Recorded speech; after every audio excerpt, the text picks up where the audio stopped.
Hurricanes don't actually destroy homes. Here's why. Most people stock up on water and candles, but forget three things that are actually protect their house. Think of your roof like a living thing. It's got to breathe, drain, and stay tight.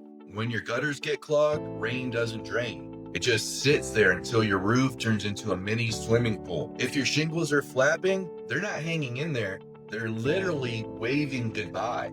And those vents in your attic, that's how a house breathes. Block them and your roof starts overheating like it has a fever. Take 5 minutes now, check those things out. Gutters, shingles, and vents. And you'll save yourself a world of pain later.